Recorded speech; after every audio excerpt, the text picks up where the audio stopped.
పార్టీలకు అతీతంగా కాపు కులస్తులను ఆదుకునే విధంగా ప్రభుత్వాలు కార్యాచరణ చేయడం లేదని, కాపులకు రిజర్వేషన్ కల్పించే విధంగా పోరాటం చేసేందుకు కాపు సద్భావన సంఘం కార్యాచరణ సిద్ధం చేస్తుందని కాపు జేఏసీ కన్వీనర్ వాసిరెడ్డి యేసుదాసు తెలిపారు. కాకినాడ రూరల్ విద్యుత్ నగర వెంకన్నబాబు కళ్యాణ మండపంలో కాపు సద్భావన సంఘం అధ్యక్షులు, రాష్ట్ర కాపు జేఏసీ కన్వీనర్ వాసిరెడ్డి యేసుదాసు, కాపు జేఏసీ మెంబర్లు ఆర్ ప్రకాష్, ఆకుల రామకృష్ణ ఆధ్వర్యంలో మీడియా సమావేశం నిర్వహించారు.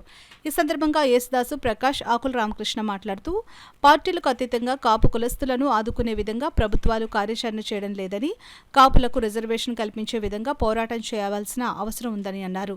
జగన్ కాపులకు ఇచ్చిన హామీని నెరవేర్చకుండా ఎన్నికలకు వెళ్తే తగిన గుణపాఠం చెప్పడానికి సిద్ధంగా ఉన్నామని తెలిపారు. జనవరి 3వ తేదీన విజయవాడలో కాపు, ఒంటరి, బలిజ కులాల జేఏసీ ఆధ్వర్యంలో రౌండ్ టేబుల్ సమావేశం నిర్వహించి భవిష్యత్ కార్యాచరణపై చర్చిస్తామని తెలిపారు.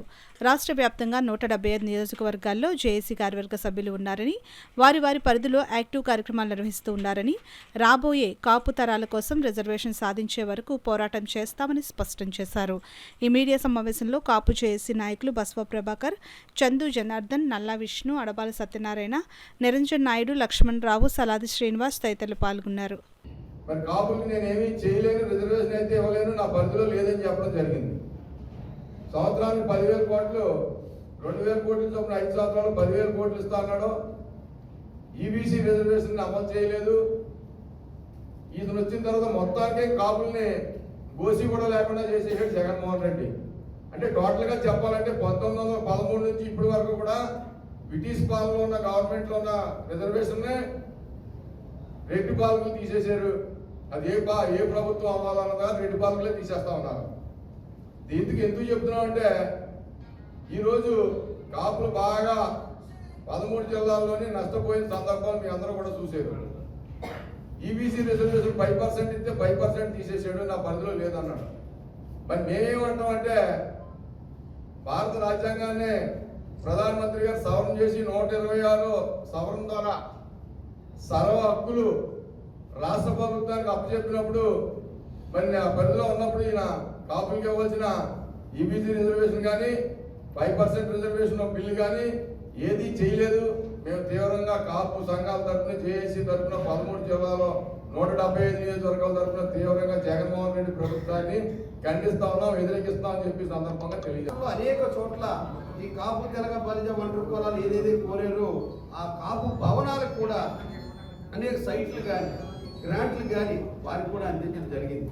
మరి అదే కాకుండా విదేశీ విద్య, కాపు, తెలగ, బలిజ, ఒంటరి కులాలకి విదేశీ విద్య విషయంలో కూడా ఆ రోజున మరి విద్యార్థులకు ఇవ్వడం జరిగింది.